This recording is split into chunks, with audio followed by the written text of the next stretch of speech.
on screen twice. I'll just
that's why.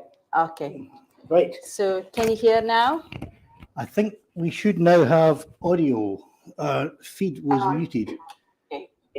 So just turn this down. So I'm hoping that we now have sound. Did they hear anything at all, what we said? Split second. We should introduce again. Yeah, we will have to. Yeah. Why am I not getting Ask audio? if we should give Yes. Yes. Yes, we're hearing yes. Okay, good. We now have Did you hear who we have? we now have sound, so we will start the introductions again. Yes, yeah. As you may know, I'm Martin Day, the MP for Lithgow and East Falkirk. We had a bit of a chaotic start to tonight's show because Parliament has had its votes, or some of its votes, early. We weren't expecting votes until much later tonight, but we've had 3 votes just at the start of the show, and we've got another one about to come about somewhere in the next hour. So Nadia has very kindly stepped in to be our physical technical support and to cover the show for Johnny and I while we're away voting. Johnny is still on his route back from the votes. I didn't break the land speed record rushing back, but I did make a personal best getting to this part of the estate. So we're delighted to have Azadeh Zabeti with us tonight, who is the president of the Anglo-Iranian Lawyers. And I'll ask Azadeh to introduce herself. Thank you so much, Martin. And of course, I second how grateful we are to Nadeem for stepping in. As you rightly pointed out, I'm the president of the Committee of Anglo-Iranian Lawyers, but I'm also the director for the Centre for Human Rights for Democracy and the Rule of Law in Iran. I'm also a women's rights activist, a human rights activist, and an Iranian woman who is living in the UK as a political exile. Yeah, That's wonderful. Tell us a little bit about the political situation in Iran. Well, first of all, allow me really, now that Martin is in the room, I would genuinely like to pay tribute to the work that Martin and John do in Parliament with parliamentary colleagues. They've been instrumental really in giving a voice and a name and a face to the 88 million Iranians who really are living in what is a state prison, which is otherwise known as the Islamic Republic of Iran. The people of Iran who have now for some 44 years been living under tyranny and oppression and really have been subjected to one of the most savage and brutal dictatorships that this world has unfortunately known. Hello. Hi. This current uprising was sparked on the 16th of September of last year, and it was sparked by the arrest and taking into custody of a Kurdish Iranian girl who was visiting the capital, Tehran, to see some family members. And she was arrested by Iran's very perversely named morality police, stopped for not veiling according to the laws of Iran, allegedly. She was then taken into custody and was very savagely and brutally beaten. She went into a coma and subsequently lost her life as a result of the injuries that she had sustained whilst she was in custody. This sparked what really is a revolution in Iran. Some are calling it an uprising, I call it a revolution. What's been remarkable about this revolution in Iran is the fact that it's been very much led by women. It's been feminist in character, it's been actively participated by women. Women have been at the front line, and I think to non-Iranians, that's perhaps somewhat surprising when they see women at the forefront of this movement for change. But for Iranians who are very well versed to our history, it didn't come as a surprise to us, the bravery and the courage of Iran's women and youth, because of course we have over 100 years of history of women, youth, and the people of Iran really striving for their human rights and their fundamental freedoms. The brutal killing of Mahsa Amini, of course, led to hundreds of thousands of people taking to the streets of Iran in every village, town, city, and province, the length and the width of our country, and demanding regime change in its entirety. And that is Iranian people saying that they wanted regime change by the people and for the people, and the establishment of a secular democratic republic. During this uprising alone, over 800 people have been unlawfully killed by the Iranian regime, and that does, of course, include minors and a great number of women. In addition, there are some 30,000 other Iranians who are currently languishing in jails across Iran, facing cruel, inhumane, and degrading treatment and punishment. And that does include torture and sexual violence, in particular as it affects women. There have been many reported cases of rapes and sodomy by the apparatus of the Iranian regime when these women are taken into custody. So things really are incredibly dire in Iran. But this is really a situation that has come about because of 44 years of tyranny and oppression, and now 2 successive dictatorships. But what's important, I think, for your audience to bear in mind is the fact that it is continuing, and that the Iranian people have certainly never bowed down to tyranny and to oppression and to their aspirations for a democracy.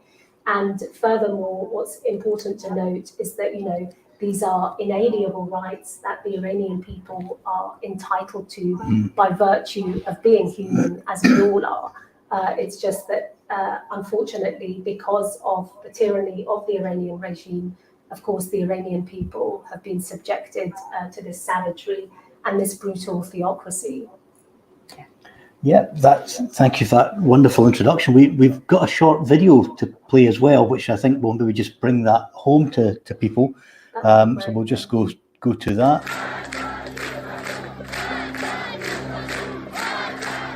Since September 2022, Iran has been witnessing a massive popular uprising. A call for freedom and democracy.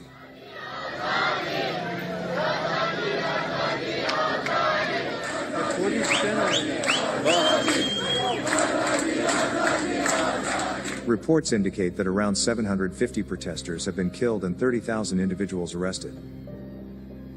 For decades, the international community's silence and inaction have fueled a culture of impunity in Iran. Since the 1980s, Iranian authorities have executed tens of thousands of protesters and political prisoners. In the tragic summer of 1988, over 30,000 political prisoners, mostly members of the opposition Mujahideen Khalq (MEK), were brutally massacred.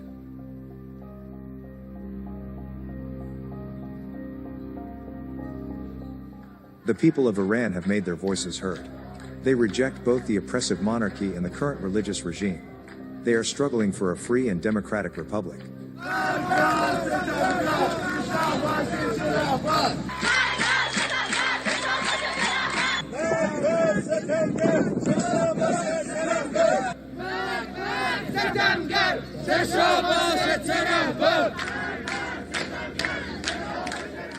World leaders are calling for support for the Iranian people's demands. According to their beliefs, the Iranian people have rejected both the dictatorial monarchy and the religious regime. And the Iranian people's demand is embodied in the NCRI's program articulated in 10-point plan. Their commitment encompasses free elections, freedom of assembly and expression, abolition of the death penalty, gender equality, separation of religion from the state, self-determination for Iranian ethnic groups, and a non-nuclear Iran aligned with the democratic values of the free world. They condemn Iran's interference in the Middle East and Europe, the provision of drones to assist Russia's war against Ukraine, and its terrorist activities. It's time to stand with the brave people of Iran, as they fight for their freedom, their rights, and a brighter future.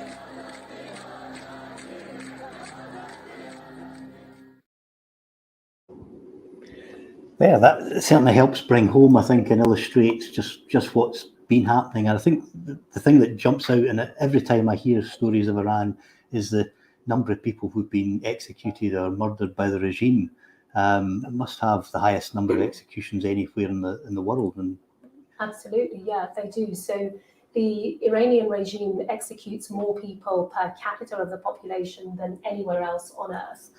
China executes more people, but of course it has a much larger population. So per capita, Iran is the world's #1 killer in that respect.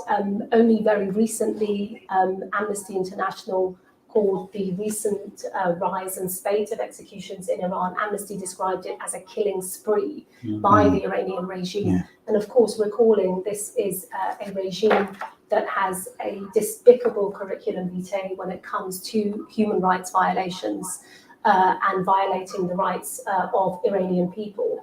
So the fact that even by the Iranian regime's dire and despicable standards on human rights, there has been a rise in the number of executions. So in terms of, just to give you an illustration of the numbers, since the beginning of May this year, there have been over 300 Iranians that have been executed by the Iranian regime. And I'm glad, Martin, that actually we had the opportunity to play the video, because whilst I have the enormous privilege of living in the free world and having a voice that I'm able to use in order to give a voice really to the 88 million people who are living in a state prison that is Iran, I think it's important that we see the images of women and the youth in Iran who are really fighting for their democratic aspirations. And these are rights that we do so often take for granted in this country. But as someone who came over here as a child, I'm acutely aware of the privileges and, the enormous advantages that I have had by virtue of living in the free world, which really should be the right of all Iranians. What was also interesting in the video is the primary slogan of this revolution and one chant that is said, the length and the breadth of Iran is very much a message from the Iranian people to the rest of the world. And that is that they're saying no to the oppressor, be it the Shah or the current ruler.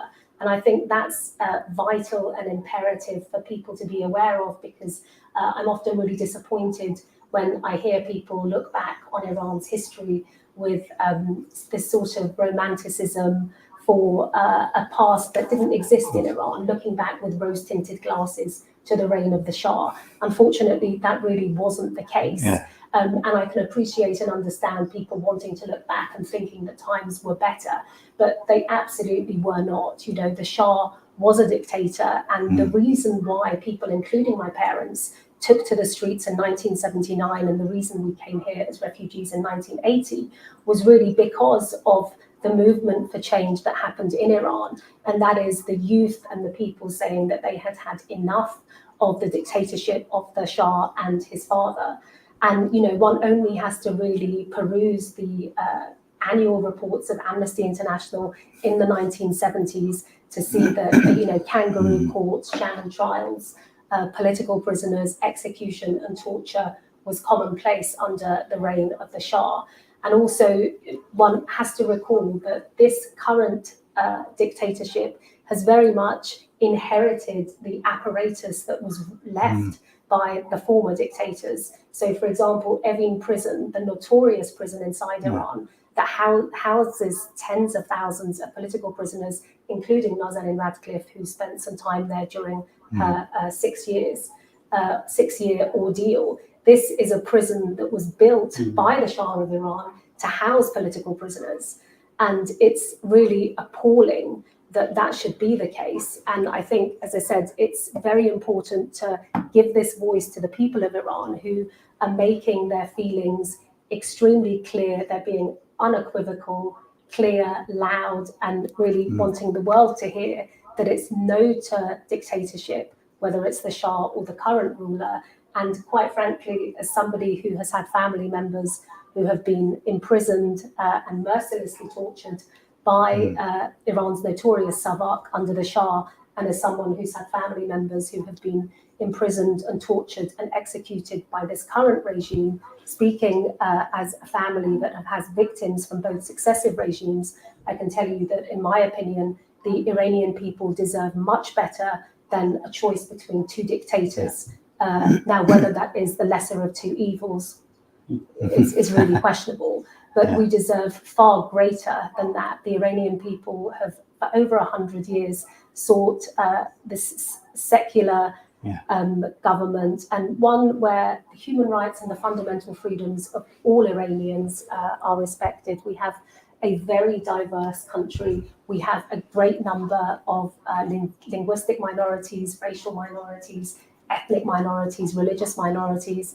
and everyone is united in the call for an end to this dictatorial and savage regime. Yeah, and I wish them every success in that, because it really is a regime that's clearly more appalling for the Iranian people than it is for the rest of us in the world. But Iran is not a good player in the world stage. Indeed, it sponsors state terrorism, its links with Russia and China, support for Russia for the Ukrainian war, and all levels and agendas that we would be totally opposed to in this country, almost with unanimity. You know, it's quite an incredibly evil regime that we need to be taking a stronger stand against.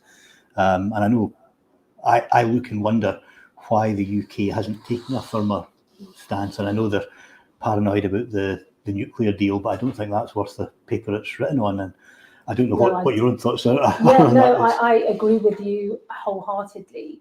I think really the stance that this government and others have taken against the Iranian regime has been weak, and it's been poor, and it hasn't yielded any results. This is a regime that is savage and it's brutal, and simply wagging the finger or condemning, be it in stronger words or softer words, condemnation really doesn't cut it when it comes to the Iranian regime. And as all of us know, you know, whether you come across a bully in your home or in your school or at university or in your workforce, bullies understand one language, and that's the language of firm and robust measures and to push back.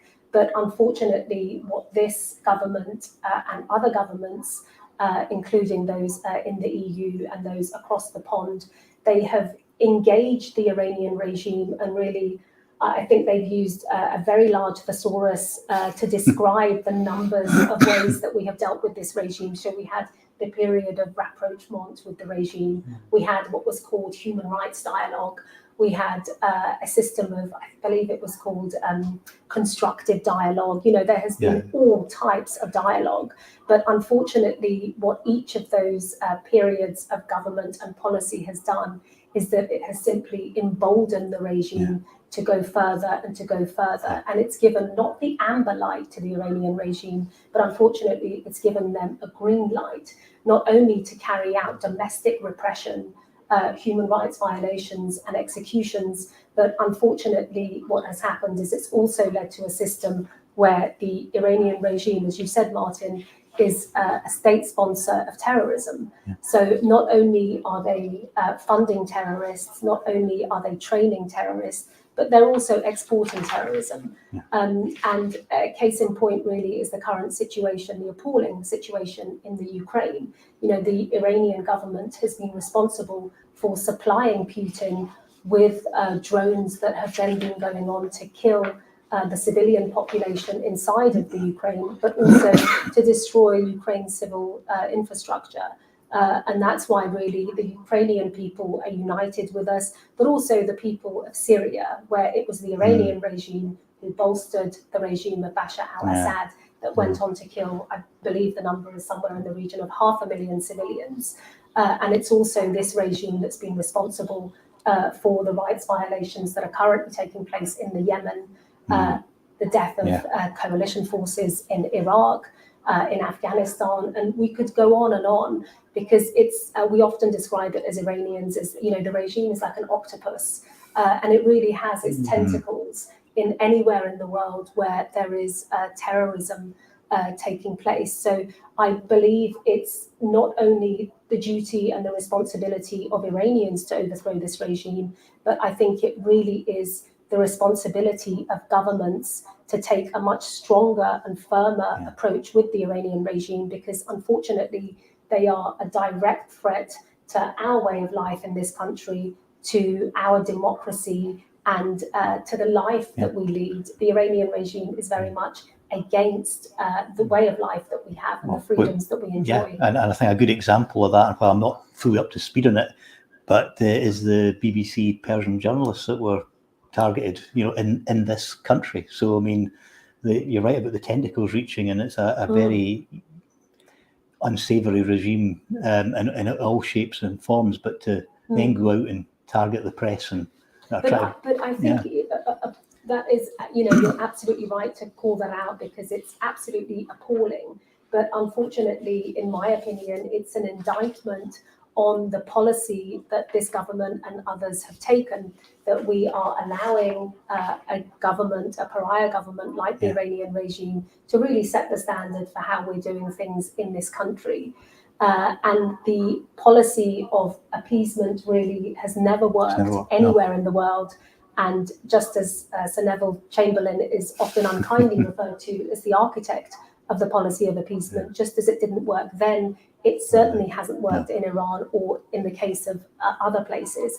So appeasement is a policy that we would like to really be put in the dustbin of history, which is really where the Iranian regime and all of those sympathizers and supporters and apologists for the regime, many of whom, of course, are in this country, deserve to be. Yeah, I think there's a lot more this country could be doing, and quite often when we're looking at UK foreign policy, we kind of hold our heads in our hands and think, why aren't we using our soft power? But in this case, I don't think we've got soft power, but it's much a harder stance we need to take. We should be prescribing the Iranian Revolutionary Guard for a start. That would be a pretty straightforward step, given its role in the world stage.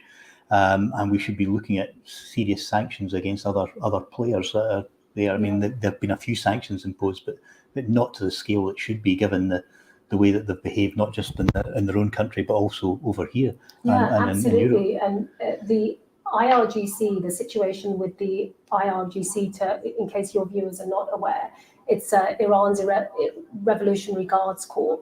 And they are responsible not only for domestic oppression. So as I said, over 800 freedom-loving Iranians who took to the streets only for their fundamental rights, for their liberties, have lost their lives as a result of the IRGC. But the IRGC is also the body that was responsible for over 1,500 deaths back in 2019. And I could go on and on the past 44 years. But it's not just responsible for domestic repression inside Iran. The IRGC is responsible for terrorism outside of Iran. And it's a direct threat to what's happening in this country. And really, it more than satisfies the legal criteria for prescription in this country. The IRGC should be prescribed as a terrorist organization because it is one. And also it would send a very strong message and a signal to the Iranian regime that the international community means business. And I think, Martin, at one of the parliamentary events that you and I were at, one of the members of parliament said that we have this extraordinary situation in this country where we have prescribed as a terrorist the children, but certainly not the parents of the terrorists. And that is, of course, the IRGC and Iran.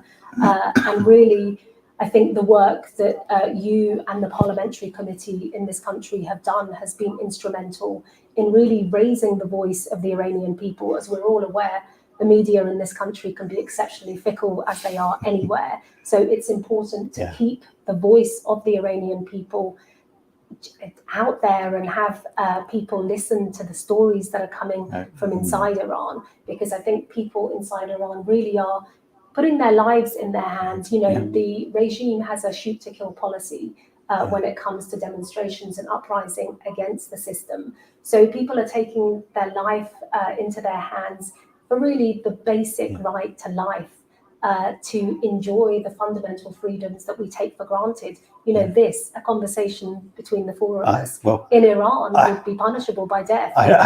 And I know Johnny and I have been around long enough that we've been on so many demonstrations and protests that in other countries would have been taken out of shot, long gone. You know, so absolutely. I think we can empathise with that.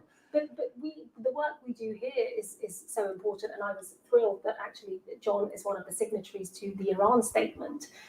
In this country, if your audience are not aware, over 525 members of parliament supported a statement on Iran. And that's vital because people in Iran have access to our words, and they have access to what we're saying. And what it does is it gives people hope. And I think hope is worth living for. And they also know that the people in this country show solidarity and show support. And the work that I do with the Committee of Anglo-Iranian Lawyers allows me to travel around this country. And I can say that I've genuinely been moved by the humanity and by the empathy and the sympathy of the people in this country who really have taken Iranian women, Iranian youth, their voice and their story into their homes, but also into their hearts. And I think the good people of the UK really should make sure that that voice isn't diminished in any way, because the fire has certainly not gone out in Iran. As I said, it's not being reported on, but there are daily demonstrations taking place in Iran, especially in the Kurdistan and Baluchistan provinces of Iran. So the Iranian people are certainly not giving up until their democratic aspirations and inalienable rights are realized. And we will stand beside them until the day that we can have this conversation in a new studio inside of Tehran. Yeah, well, I look forward to the day when John and I can visit and do exactly that. I don't think we'd get in there now. I think your visa would be very swiftly denied. It comes as quite a shock when you read about, and I don't know if you mentioned this before I came in, but when you read about the MI5 that spoiled 15 plots to assassinate people, I take it you must be some sort of target of these groups. How uncomfortable do you feel sometimes? And according to this, the TV station moved to Washington to get away from. Did you mention that earlier? No, well, I think we mentioned the BBC, but not Iran International, which is another news station. But as I think, really, again, it's an indication of the shocking level of what I describe as really appeasement by this government, that we should have a situation where instead of dealing with the Iranian government, we have a news station that's moving for fear of reprisals for speaking out.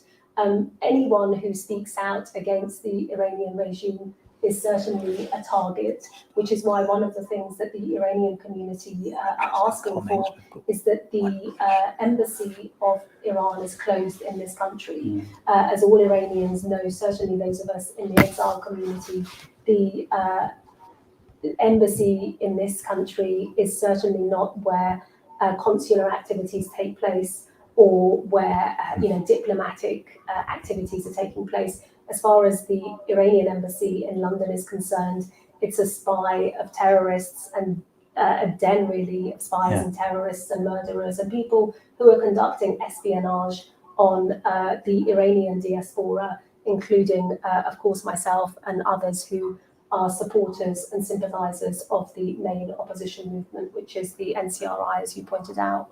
Yeah. Now, I've been across to Paris before and met with Mariam Rajavi a number of years ago now.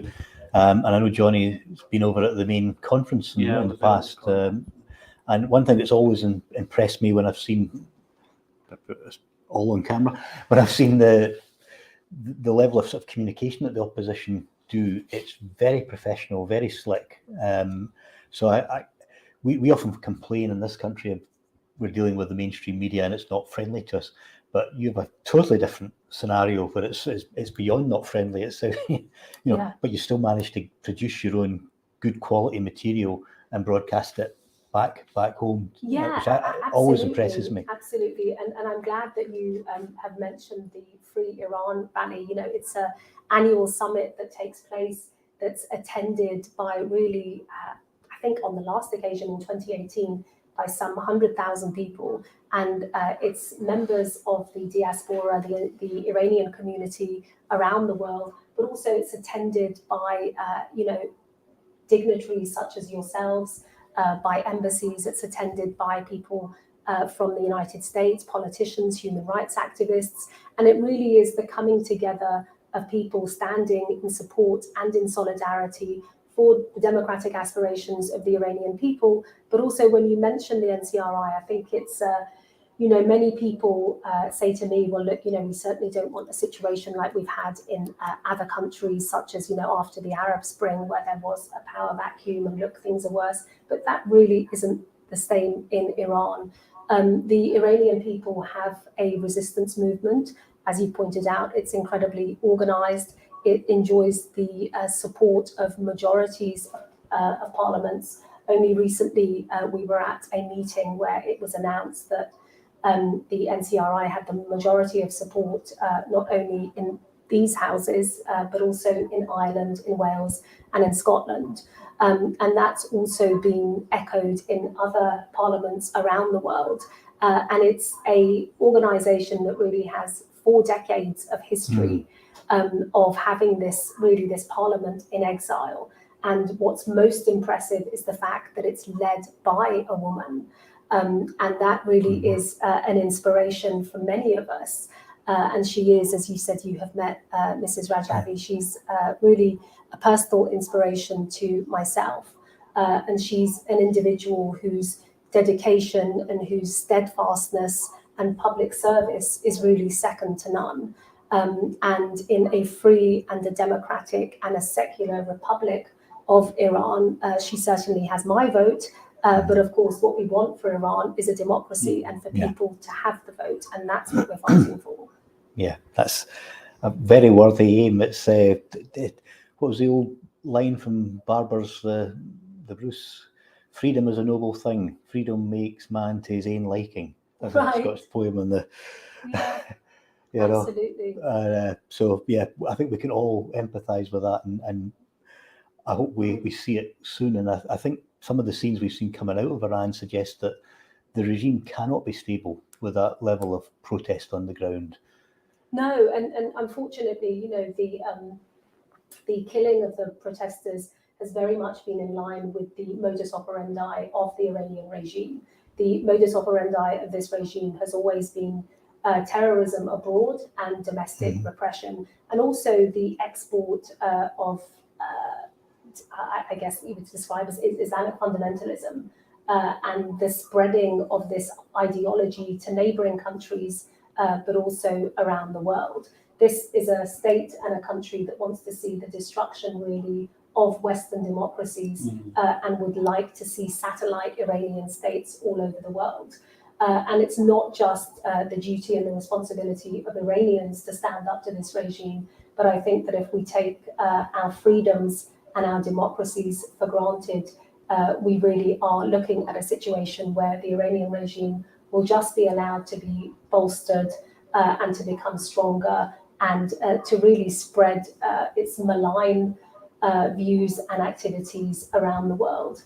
And in terms of the responsibility of the Iranian diaspora, I think really all Iranians have a duty and a responsibility, especially those of us who, as I said, have the immense privilege of living in the free world. We have a duty and a responsibility to be the voice for really 88 million Iranians who are subjected to this savage and brutal dictatorship and who really don't have a voice. I mean, even in terms of putting their message out on to social media. Of course, it's a platform that's available to Iranians, but only until the satellite system isn't stopped by the regime and not allowing people to put their videos and to post their videos. So I think if children in Iran and young women in Iran are taking to the streets and risking their lives, then I think we have the basic duty to really speak up for those people inside Iran who are living under such a treacherous and vile theocracy, and one that really we would all do well to see the back of. It's quite bewildering in this day and age how they're still getting away with that. And when you went back to the Shah earlier on, when we were growing up, this was seen as some romantic figure and parading about in all this glory, and all the time he was a hooded crow masquerading as a peacock. And Absolutely. it's staggering to think that this is, with all the amount of resistance that's going on, how are they still getting away with this? I mean, why is the world, as you said earlier on, the appeasement time to her, that's gone, I think. Martin said the same thing, it's gone now, it's got to change. So what on earth, I mean, I've read the articles and the conventions of action that they're all going to do, but doesn't, the fact that these people threatened here in London to kill people in MI5, It's extraordinary. it brings it home, but it was the gall of these people to think they could actually do that, and they would have done it if they hadn't been caught, and goodness knows what else they've done, and they haven't been caught, which is to the point as well, but it's the audacity. Whatever it is that's driving them to do this. So how do they get away with this? But for me, they're getting away with it really because of the policy that successive governments and the US and the EU included have really taken on with this regime. So instead of taking firm measures and taking a hardline approach with the regime, it's almost saying, to a naughty child, oh, you've been terribly naughty. So what's the firm measure, you would say? So I would like to see the prescription of the IRGC. I think that's absolutely fundamental in giving a strong message to the Iranian regime, but also it really does end one of the apparatus of the regime, and as I said, one of the tentacles which is responsible for terrorism domestically and of course internationally. But we would also like to see the Iranian embassy in this country closed. I think that would also send a very strong message. We'd like to see the end of diplomatic relations with Iran. As I said, condemnation from our foreign secretary and others is welcome, but it's really not enough. I think the time has come for the international community to decide whether you stand with the Iranian people and their democratic aspirations, or whether you stand with the vile and savage Iranian regime, because quite frankly, in 2023, sitting on the fence is no longer going to cut it. Yeah, no, I think I can find myself in agreement with that. I normally take the view that talking is good, and therefore you need to try and get a consensus and a resolution. But there are some people you just can't deal with, and I think probably the Iranian regime has gone well past that point. Absolutely. The fact that they use their own diplomatic corps to transport explosives, for example. I mean, there's no way we can seriously have meaningful conversations with them. I'm glad that you've mentioned this in case your audience aren't aware. I'm sure you're referring, of course, to the case of Azadeh Zabeti, who was an Iranian diplomat who was working in the embassy in Vienna. And he is an individual who was convicted of setting up to blow up the Free Iran Summit, which we were all at in 2018, myself included. And he was charged and was put into prison. His sentence was 20 years, but he only served 5 years of that sentence, and he was, by the Belgian government, returned to Iran, where he was given a hero's welcome and really was met at the airport and all the flowers raining in on him. And that, to me, is the clearest indication of why the policy of appeasement doesn't work. So this is the Belgian government who, as I said, have circumnavigated their own courts in allowing Azadeh Zabeti to be returned to Iran. Many parliamentarians in our Houses of Parliament were actually plaintiffs in the case involving Azadeh Zabeti, and the courts were, before he was to be even thought of as being returned, was to give the plaintiffs an opportunity to respond and for the victims to speak up. But as I said, Belgium, the Belgian government, I should say, to their eternal shame, returned Azadeh Zabeti. And in my view, it's really a stain on their history and in their behavior, but also more upsetting, it's really a slap in the face for all of the Iranians who have so bravely and so courageously taken to the streets in demanding their freedoms. And you have an individual who was convicted of blowing up an event that we were all at, who is then returned to Iran to a hero's welcome. He certainly isn't serving the rest of his 15-year sentence, that's for sure. No, I think it's quite. I think we obviously know about that event, but I suspect a lot of people won't know in this country. And if they can do that with one diplomat, what are the others doing? Yeah, because absolutely. as you've made the point that their embassies are spying networks and organised terrorism. But it's also shameful that isn't front page news. I mean, that's what happened was an appalling act by the Belgian government in a prisoner exchange. And unfortunately, what's happened is the Belgian government has certainly now made the world a much more dangerous place for their citizens, but also for the rest of us, because what the Iranian regime knows all too well is that hostage-taking works, because there are governments like the Belgian government who will then conduct a swap such as the one that was done. So again, that's a very recent example of how bowing down to the Iranian regime doesn't work, because they're frankly laughing at us. Yeah. That message comes across quite clearly. They think you can get away with things. So, and the fact that you might have worked with her, you might send them a letter, you might say it's a disgraceful act. It's almost like, so what? Yeah, So absolutely, what are you going to do to us? And that's the message. And so they're getting bolder and bolder and bolder. And go back to what Martin was saying earlier, when we the convention in Paris, it was quite breathtaking to watch the organisation, the passion, and the way in which everybody spoke, and the amount of people from all over the world. It's certainly the first time I had ever been at anything like that in that scale, and it was commendable and learned an awful lot about it, what actually goes on behind the scenes to make these things happen. It doesn't just happen by accident, and people get so motivated. And so again, that was a revelation to myself. But, it also speaks to the movement. I mean, you say about the passion that people have, and I think it's really because we, as supporters and sympathisers of the NCRI, as the biggest opposition movement, we see it as our duty and our responsibility to speak up for our countrymen and women, and to really to give them that voice. And that's not to say that it's for anyone really to monopolise that voice at all, but it's to give the people of Iran that voice. And that voice has really been clear and it's been resounding, and that is that the Iranian people, all walks of life, all classes of people, all ethnic minorities, religious minorities, this is a movement of people who have come together and have united under one banner, and that banner is regime change, and it's regime change in its entirety, and with no apparatus of the former regime or indeed the current one left.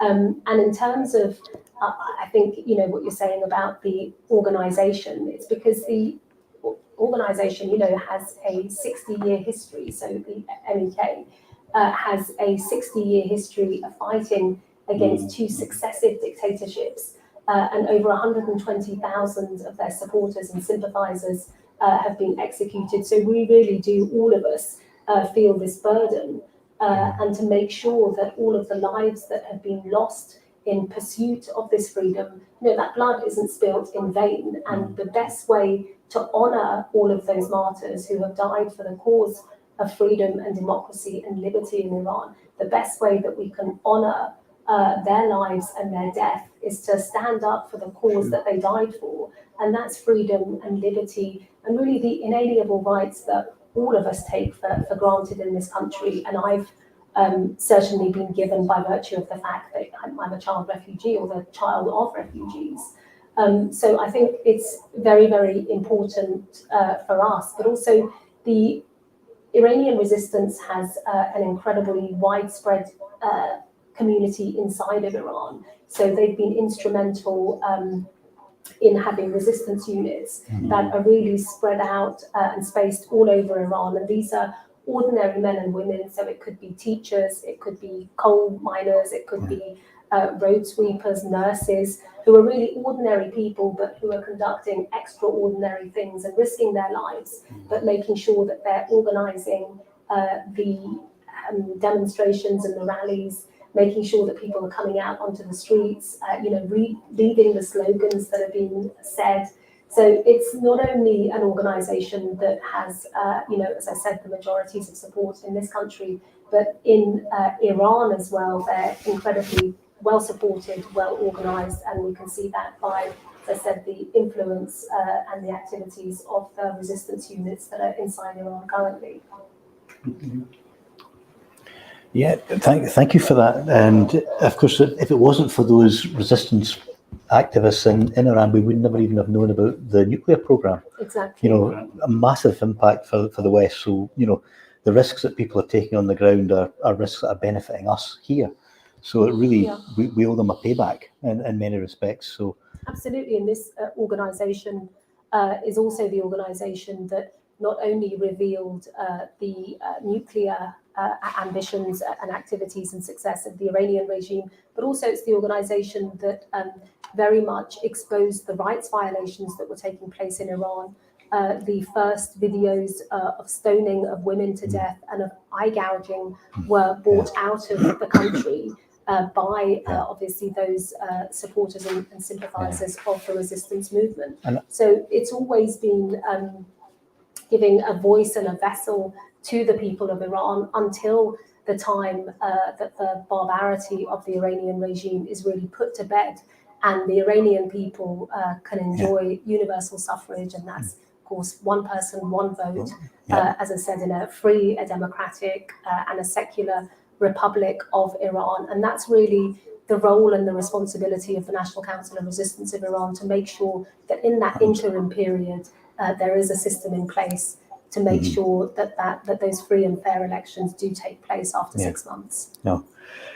And I wish them every success with that. It's maybe worth just mentioning, because today is the International Day for Recognising Victims of Torture, which is maybe a poignant moment to remind that it's not just executions, which is phenomenal, but amputations, punishment amputations, and blindings as well as part of the amputation of limbs, eye gouging, stoning to death, flogging. This is a regime that has, as I said, an appalling curriculum vitae, public hangings, executions, but also, as I said earlier, in terms of gender-based violence, there have been many, many reports of rapes of female political prisoners inside of prisons.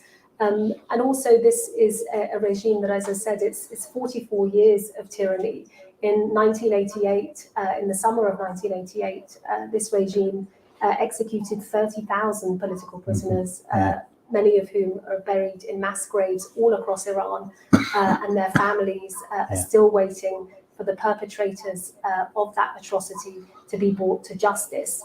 And the biggest slap in the face for the victims' families, who I work closely with in this country, is the fact that Raisi, the president of Iran, was one of the individuals who was on the death commissions back in the summer of 1988, who determined the fate of 30,000 young Iranians. I believe the youngest was 13. So, as I said, this is a regime who rewards death by making you the president. Yeah. We've had a few comments, a small number of questions, but a few comments, and I know that we've got 10 minutes to go. We don't know when the vote's going to come, so Nadia may be taking over. So under the starred section is the ones that we flagged up. I think there's a few just worth pointing out.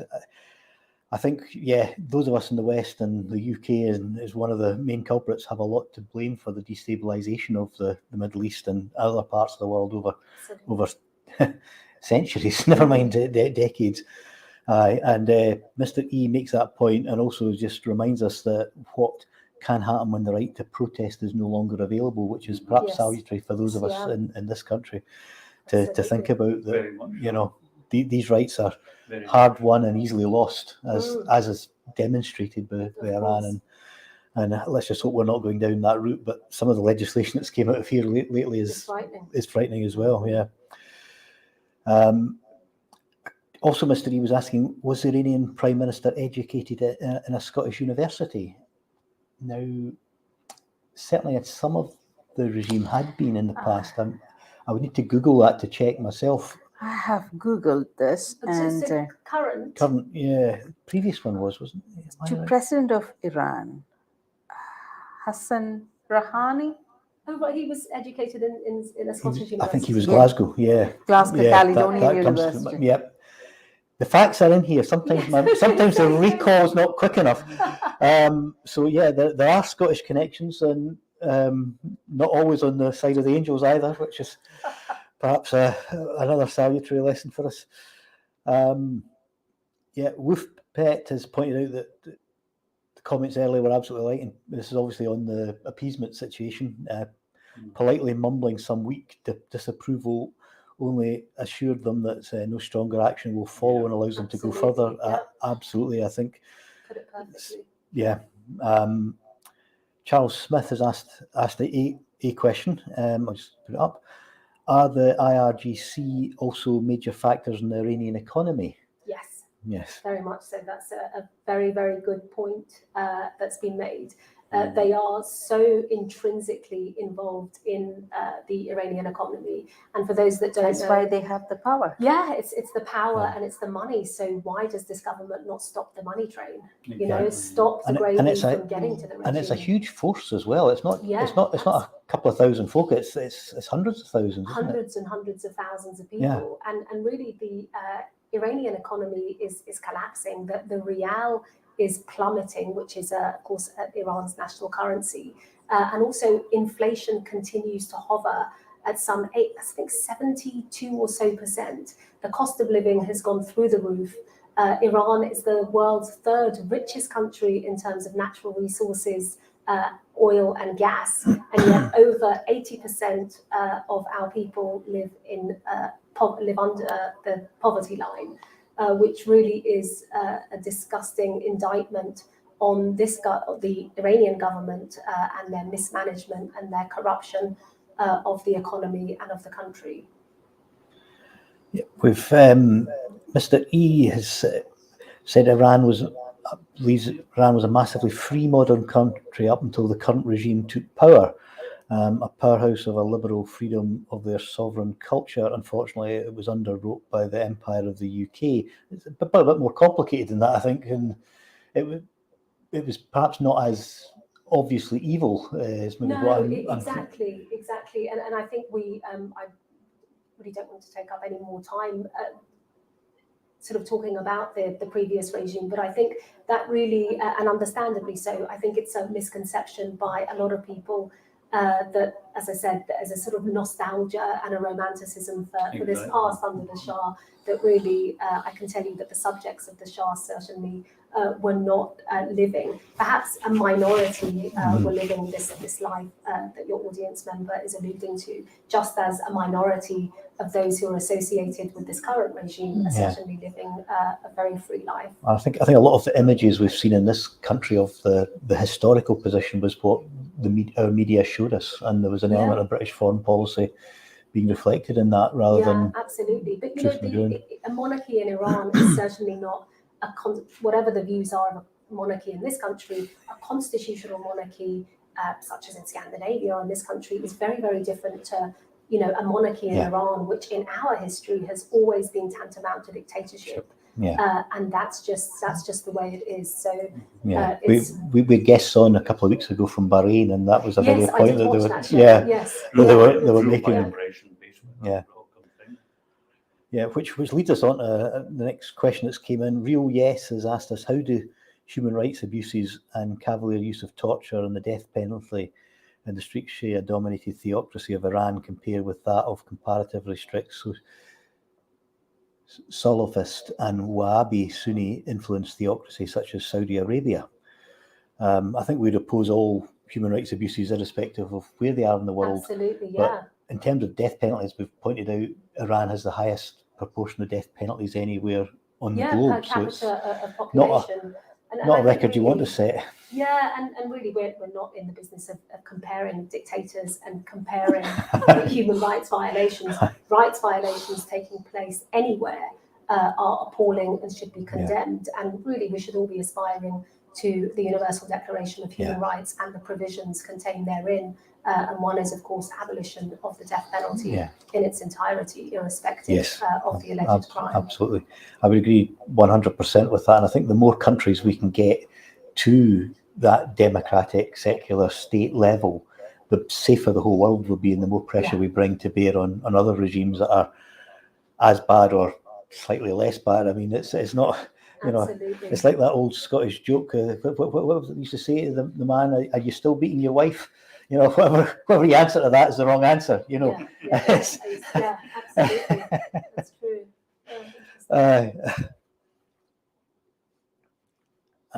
Nana Mays asking if we'd caught up with Stephen Bonner after last week's show. You did catch up with him and got some feedback. Yeah, some redoubtable local constituents travelled over to see Stephen after the broadcast last Friday to raise issues with what you've been discussing here. Mm-hmm. I think particularly on Luke Mitchell, and I think from that conversation we had tonight, they would like to follow up that conversation and get some campaign going. But I think that he was flattered by, he was lucky again here, I would say, Martin. I would say next time he has to pay for it. Well, he's a real good MP, Stephen, and he works hard in his own local community. But the fact that they left, they received constituents from our areas to travel over to see him. I'll be having a word with them. They were praising us and the work that we're doing here.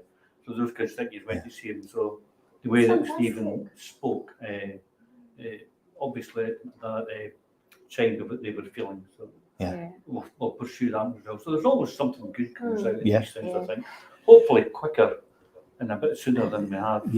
We're almost running out of time. But managed to avoid the last vote. And I have to, one of the comment, it was earlier comment, which I would like to echo, the courage the women of Iran, are showing in front of the others is immense. And it's like, I would like to echo the person who has mentioned that, thank you for doing this. And, it's too much. It's as a woman, I can imagine what you're going through, and which as a person, I won't be able to go through. And thank you so much for doing this for your country. I know you're doing for this your country. But thank you. At the right time, and I have called the whole. I think we can end the stream a minute early if people forgive us for that. And it's not a minute early. It's already 9 o'clock. Okay. Yeah. And before ending the stream, I'd like to ask you a question. Do you still have your family members there? Yes, I do. So my immediate family are in this country. So my parents and my siblings, we moved here together. But my extended family are inside of Iran. Okay, I'm sorry you'll not be able to meet them. Yeah. So I think I'll end it. Yeah, you're going to go in it. Yeah, you want to say? Well, thank everyone for watching. Hopefully you can hear us over the bells. It's not a fire drill, it's the real thing. We have to run and vote. But we'll be back, and we'll be back next week, and we'll watch our social media channels for updates for next week's show. And we'll just